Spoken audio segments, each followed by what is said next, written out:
Hi friends, ನಿಮ್ಮೆಲ್ಲರಿಗೂ ಕೂಡ ನಿಮ್ಮದೇ ಆಗಿರ್ತಕ್ಕಂಥ ಯೂಟ್ಯೂಬ್ ಚಾನಲ್ ಸ್ಟಡಿ ವಿತ್ ಪರಶುರಾಮ್ಗೆ ಸ್ವಾಗತ ಅಂತ ಹೇಳ್ತಾ SSLC ಪ್ರಥಮ ಭಾಷೆ ಕನ್ನಡ ಭಾಗ 2ರ ಪಠ್ಯಪುಸ್ತಕದ 7ನೇ ಪದ್ಯಪಾಠ ವೀರಲವ ಪದ್ಯಪಾಠದ ಅಭ್ಯಾಸ ಪ್ರಶ್ನೋತ್ತರಗಳನ್ನು ನೋಡೋಣ. ಸೊ ನಾವು ಎಲ್ಲ ವಿಷಯಗಳಲ್ಲಿ ಕೂಡ ಪ್ರಶ್ನೆ ಪತ್ರಿಕೆಗಳನ್ನು, ಮಾಡೆಲ್ ಕ್ವಶನ್ ಪೇಪರ್ಗಳನ್ನು, FA SA ಪಾಸಿಂಗ್ ಪ್ಯಾಕೇಜ್ಗಳು ಕೂಡ ಬರ್ತಾ ಇದ್ದಾವೆ. ಅವುಗಳನ್ನು ನೋಡಬೇಕಾದ್ರೆ ಪ್ಲೇಲಿಸ್ಟ್ ಲಿಂಕ್ಗಳಿದ್ದಾವೆ, ಅವುಗಳನ್ನು ನೋಡಿ ಅಂತ ಹೇಳ್ತಾ ಲೈಕ್, ಶೇರ್ ಮತ್ತು ಸಬ್ಸ್ಕ್ರೈಬ್ ಮಾಡೋದನ್ನು ಮಾತ್ರ ಮರೆಯದಿರಿ. ವೀರಲವ ಪದ್ಯಪಾಠದ ಪ್ರಶ್ನೋತ್ತರಗಳು. ಕವಿ ಕಾವ್ಯ ಪರಿಚಯ. ಕವಿ ಲಕ್ಷ್ಮೀಶ ಕ್ರಿಸ್ತಶಕ 1550ರಲ್ಲಿ ಚಿಕ್ಕಮಗಳೂರು ಜಿಲ್ಲೆಯ ಕಡೂರು ತಾಲೂಕಿನ ದೇವನೂರಿನಲ್ಲಿ ಜನಿಸಿದರು. ಈತನಿಗೆ ಲಕ್ಷ್ಮೀರಮಣ, ಲಕ್ಷ್ಮೀಪತಿ ಎಂಬ ಹೆಸರುಗಳು ಇವೆ. ಜೈಮಿನಿ ಭಾರತ ಎಂಬ ಪ್ರಸಿದ್ಧ ಕೃತಿಯನ್ನು ಬರೆದಿದ್ದಾನೆ. ಲಕ್ಷ್ಮೀಶ ಕವಿಗೆ ಉಪಮಾಲೋಲ, ಕರ್ನಾಟಕ ಕವಿ ಚೂತವನ ಚೈತ್ರ ಎಂಬ ಬಿರುದುಗಳು ಸಿಕ್ಕಿವೆ. ಇದು ಬಹಳ ಮೋಸ್ಟ್ ಇಂಪಾರ್ಟೆಂಟ್ ಇದೆ, ನಿಮ್ಮ ಎಕ್ಸಾಮ್ಗೂ ಕೂಡ ಬಂದರೆ ಬರ್ಬೋದು. ಅಭ್ಯಾಸ ಪ್ರಶ್ನೋತ್ತರಗಳು. ಮುಖ್ಯ ಪ್ರಶ್ನೆ ಅ. ಕೊಟ್ಟಿರೋ ಪ್ರಶ್ನೆಗಳಿಗೆ ಒಂದೊಂದು ವಾಕ್ಯದಲ್ಲಿ ಉತ್ತರಿಸಿರಿ. ಮೊದಲ ಪ್ರಶ್ನೆ, ಜೈಮಿನಿ ಭಾರತ ಕಾವ್ಯವನ್ನು ಬರೆದ ಕವಿ ಯಾರು? ಉತ್ತರ, ಜೈಮಿನಿ ಭಾರತ ಕಾವ್ಯವನ್ನು ಬರೆದ ಕವಿ ಲಕ್ಷ್ಮೀಶ. ಪ್ರಶ್ನೆ 2, ಯಜ್ಞಾಂಶವನ್ನು ಕಟ್ಟಿದವರು ಯಾರು? ಯಜ್ಞಾಂಶವನ್ನು ಕಟ್ಟಿದವನು ಲವ. ಪ್ರಶ್ನೆ 3, ಕುದುರೆಯನ್ನು ಲವನು ಯಾವುದರಿಂದ ಕಟ್ಟಿದ್ದನು? ಉತ್ತರ, ಕುದುರೆಯನ್ನು ಲವನು ಉತ್ತರೀಯದಿಂದ ಕಟ್ಟಿದ್ದನು. 4ನೇ ಪ್ರಶ್ನೆ, ಮುನಿಸುತರು ಹೆದರಲು ಕಾರಣವೇನು? ಲವನು ಯಜ್ಞದ ಕುದುರೆಯನ್ನು ಕಟ್ಟಿ ಹಾಕಿದ್ದರಿಂದ ಅರಸರು ನಮ್ಮನ್ನು ಬಡಿವರು ಎಂದು ಮುನಿಸುತರು ಹೆದರಿದರು ಅಂತ ಬರೆದ್ರೆ ಸಾಕು. ಮುಂದಿನ ಪ್ರಶ್ನೆ 2-3 ವಾಕ್ಯದ ಉತ್ತರಗಳನ್ನು ಬರಿಬೇಕು. ಮೊದಲ ಪ್ರಶ್ನೆ, ವಾಲ್ಮೀಕಿ ಆಶ್ರಮಕ್ಕೆ ಯಜ್ಞಾಂಶವು ಬಂದ ಬಗೆಯನ್ನು ವಿವರಿಸಿರಿ. ಉತ್ತರ, ಭುಜಬಲವುಳ್ಳ ದೊರೆಗಳೆಲ್ಲರೂ ಶ್ರೀರಾಮನ ಆಜ್ಞೆಯನ್ನು ಕೇಳಿ ಹೆದರಿ ಕುದುರೆಗೆ ನಮಸ್ಕರಿಸಿ ಬಿಟ್ಟು ಕಳುಹಿಸಲು ಶ್ರೀರಾಮನ ಅಶ್ವಮೇಧ ಯಜ್ಞದ ಉತ್ತಮವಾದ ಕುದುರೆಯು ಭೂಮಿಯ ಮೇಲೆ ಸಂಚರಿಸುತ್ತಾ ವಾಲ್ಮೀಕಿಯ ವಾಸವಿದ್ದ ಉದ್ಯಾನವನದ ಹಸುರನ್ನು ಬೇಯಿಸಿ ಆಶ್ರಮವನ್ನು ಹೊಕ್ಕಿತು. ಮುಂದಿನ ಪ್ರಶ್ನೆ, ಯಜ್ಞಾಂಶದ ಹಣೆಯಲ್ಲಿದ್ದ ಪಟ್ಟಿಯಲ್ಲಿ ಏನೆಂದು ಬರೆಯಲಾಗಿತ್ತು? ಉತ್ತರ, ಯಜ್ಞಾಂಶದ ಹಣೆಯಲ್ಲಿದ್ದ ಪಟ್ಟಿಯಲ್ಲಿ ಭೂಮಂಡಲದಲ್ಲಿ ಕೌಶಲ್ಯ ಪಡೆದ ಕುಮಾರ ಶ್ರೀರಾಮನೊಬ್ಬನೇ ವೀರನು. ಆತನ ಯಜ್ಞದ ಕುದುರೆ ಇದು. ನಿರ್ವಹಿಸಲು ಸಮರ್ಥರಾದವರು ಯಾರಾದರೂ ಇದ್ದರೆ ತಡೆಯಲಿ ಎಂದು ಬರೆಯಲಾಗಿತ್ತು. ಪ್ರಶ್ನೆ 3, ಕುದುರೆಯನ್ನು ಕಟ್ಟೋ ವಿಚಾರದಲ್ಲಿ ಮುನಿಸುತ್ತರಿಗೂ ಲವನಿಗೂ ನಡೆದ ಸಂವಾದವನ್ನು ಬರೆಯಿರಿ. ಉತ್ತರ, ಲವನು ಉತ್ತರೀಯದಿಂದ ಕುದುರೆಯ ಕೊರಳಿಗೆ ಬಿಗಿದು ಬಾಳೆ ಗಿಡಕ್ಕೆ ಕಟ್ಟಿದಾಗ ಅಲ್ಲಿದ್ದ ಮುನಿಗಳ ಮಕ್ಕಳೆಲ್ಲರೂ ಹೆದರಿ, ಬೇಡ ಬೇಡ, ರಾಜರ ಕುದುರೆಯನ್ನು ಬಿಡು, ನಮ್ಮನ್ನು ಅವರು ಬಡಿಯುತ್ತಾರೆ ಎನ್ನುತ್ತಾರೆ. ಆಗ ಲವನು ನಗುತ್ತಾ, ಬ್ರಾಹ್ಮಣರ ಮಕ್ಕಳು ಹೆದರಿದರೆ ಸೀತೆಯ ಮಗನು ಇದಕ್ಕೆ ಹೆದರುವನೇ, ಹೋಗಿ ನೀವು ಎಂದು ಶೌರ್ಯದಿಂದ ಬಿಲ್ಲಿನ ಹಗ್ಗವನ್ನು ಕಟ್ಟಿ ಅದನ್ನು ಸವರಿ ಜೇಗೈದು ನಿಂತಿದ್ದನು. ಮುಖ್ಯ ಪ್ರಶ್ನೆ ಈ. ಕೊಟ್ಟಿರೋ ಪ್ರಶ್ನೆಗಳಿಗೆ 8-10 ವಾಕ್ಯಗಳಲ್ಲಿ ಉತ್ತರಿಸಿರಿ.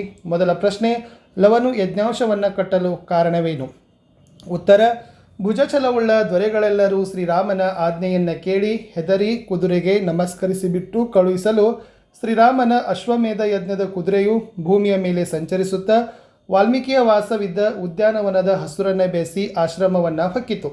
ಆಗ ಆ ತೋಟದ ರಕ್ಷಣೆಗೆ ಇದ್ದ ವೀರಲವನು ಕುದುರೆಯನ್ನು ಕಂಡನು. ಅದನ್ನು ನೋಡಿದ ಲವನು, ಯಾವ ಕಡೆಯ ಕುದುರೆ ಇದು? ಹೂತೋಟವನ್ನು ಹೊಕ್ಕು ನುಗ್ಗು ನುರಿಯಾಗುವಂತೆ ತುಳಿಯುತ್ತಿದೆಯಲ್ಲ. ವಾಲ್ಮೀಕಿ ಋಷಿಗಳು ತೋಟವನ್ನು ಒಣಗದಂತೆ ಹಾರೈಕೆ ಮಾಡುವುದು ಎಂದು ನನಗೆ ನೇಮಿಸಿ ವರುಣದೇವನು ಕರೆಯಲಾಗಿ ಹೋದನು. ಮತ್ತೆ ವರುಣನ ಲೋಕದಿಂದ ಬಂದು ಇದನ್ನು ನೋಡಿ ಕೋಪಗೊಳ್ಳುತ್ತಾರೆಂದು ಕುದುರೆಯ ಕಡೆಗೆ ಬಂದು ನೋಡಲು ಅದರ ಹಣೆಯ ಮೇಲೆ ಮರೆವ ಪಟ್ಟದ ಬರಹವನ್ನು ಓದಿಕೊಂಡು, ಭೂಮಂಡಲದಲ್ಲಿ ಕೌಶಲ್ಯ ಪಡೆದ ಕುಮಾರ ಶ್ರೀರಾಮನೊಬ್ಬನೇ ವೀರನು.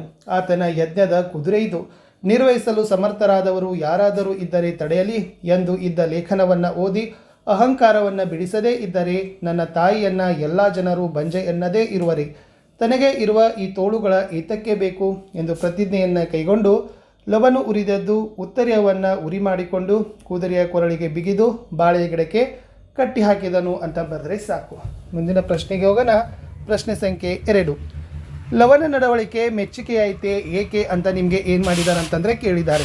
ಎಸ್, ಲವನ ನಡವಳಿಕೆ ಮೆಚ್ಚುಗೆಯಾಯಿತು ಏಕೆಂದರೆ ಅವನಲ್ಲಿ ಜವಾಬ್ದಾರಿಯುತ ನಡವಳಿಕೆ, ಕ್ಷತ್ರಿಯ ಗುಣ, ಮಾತೃಪ್ರೇಮ, ವೀರತನ, ನಿರ್ಭಯ ಮತ್ತು ಮುಗ್ಧತೆ ಮುಂತಾದ ಗುಣಗಳೆಲ್ಲವೂ ಇವೆ.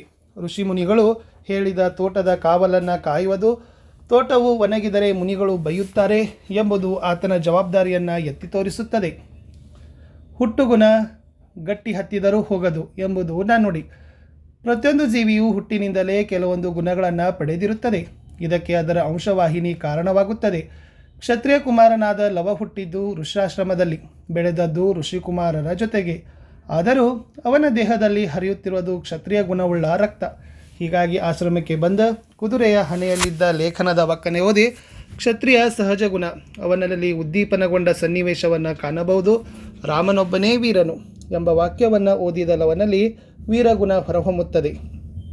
ಇವನು ಬಿಡಿಸಬೇಕು, ಇಲ್ಲದಿದ್ದರೆ ನನ್ನ ತಾಯಿಯನ್ನು ಬಂಜೆ ಎನ್ನದಿರುವರೇ ಎಂದು ತನ್ನ ತಾಯಿ ಇಂಥ ವೀರನಿಗೆ ಜನ್ಮ ನೀಡಿದ್ದಾಳೆ ಎಂದು ವೀರಜನನಿ ಎಂಬ ಮಾತೃಪ್ರೇಮವನ್ನು ತೋರುತ್ತಾನೆ. ಶ್ರೀರಾಮನು ಕೈಗೊಂಡ ಅಶ್ವಮೇಧದ ಕುದುರೆಯನ್ನು ಲವನು ಬಾಲಸಹಜ ಕುತೂಹಲದಿಂದ ಬಾಳೆಯ ಗಿಡಕ್ಕೆ ಕಟ್ಟುವುದು ಮುಗ್ಧತೆಯನ್ನು ತೋರಿಸುತ್ತದೆ. ಜೊತೆಗೆ ರಾಮನಿಗಿಂತ ಮಿಗಿಲಾದ ಶಕ್ತಿ ತೋಳ್ಬಲ ತನ್ನಲ್ಲಿಯೂ ಇದೆ ಎಂಬ ಶೌರ್ಯಗುಣ ಆತನಲ್ಲಿ ಹುದುಗಿದೆ.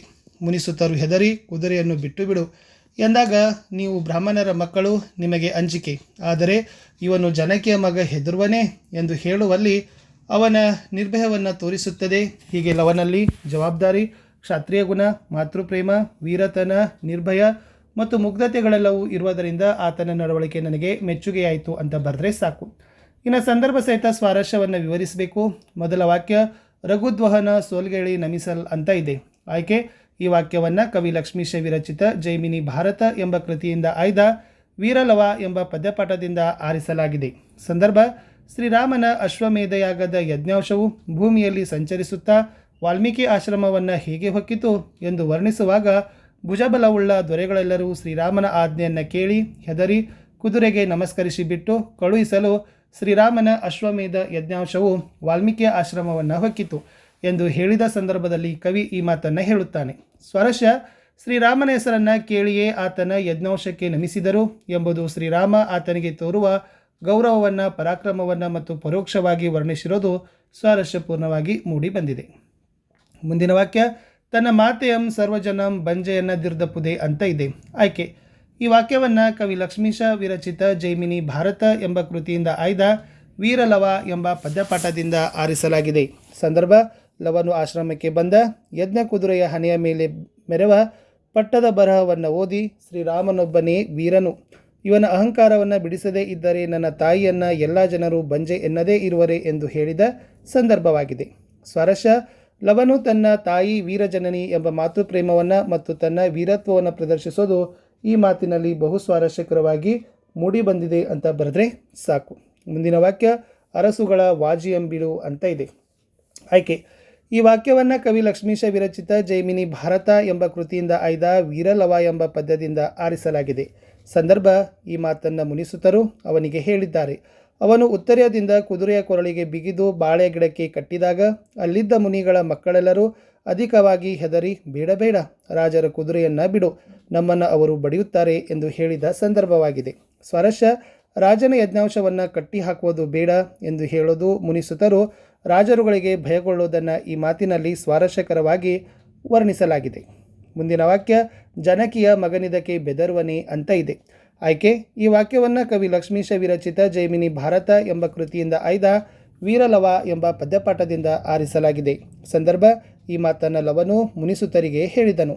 ಅವನು ಉತ್ತರದಿಂದ ಕುದುರೆಯ ಕೊರಳಿಗೆ ಬಿಗಿದು ಬಾಳೆ ಗಿಡಕ್ಕೆ ಕಟ್ಟಿದಾಗ ಅಲ್ಲಿದ್ದ ಮುನಿಗಳ ಮಕ್ಕಳೆಲ್ಲರೂ ಅಧಿಕವಾಗಿ ಹೆದರಿ ಬೇಡ ಬೇಡ, ರಾಜರ ಕುದುರೆಯನ್ನು ಬಿಡು, ನಮ್ಮನ್ನು ಅವರು ಬಡಿಯುತ್ತಾರೆ ಎಂದು ಹೇಳಿದಾಗ ಅವನು ನೀವು ಬ್ರಾಹ್ಮಣರ ಮಕ್ಕಳು, ಹೆದರಿದರೆ ಅವನು ಜಾನಕಿಯ ಮಗನು, ಇದಕ್ಕೆ ಹೆದರುವನೇ, ಹೋಗಿ ನೀವು ಎಂದು ಹೇಳಿದ ಸಂದರ್ಭವಾಗಿದೆ. ಸ್ವಾರಸ್ಯ: ಜಾನಕಿಯ ಮಗನಾದ ಈ ಲವನು ಯಾರಿಗೂ ಹೆದರೋದಿಲ್ಲ ಎಂದು ಅವನು ತನ್ನ ನಿರ್ಭಯವನ್ನು ತೋರಿಸೋದು ಈ ಮಾತಿನಲ್ಲಿ ಸ್ವಾರಸ್ಯಕರವಾಗಿ ಮೂಡಿ ಬಂದಿದೆ. ಇನ್ನು ಲಾಸ್ಟ್ ನಾವು ಹೊಂದಿಸಿ ಬರೆದಿದ್ದೀವಿ, ಆಲ್ರೆಡಿ ಆನ್ಸರ್ಸ್ ಇದ್ದಾವೆ.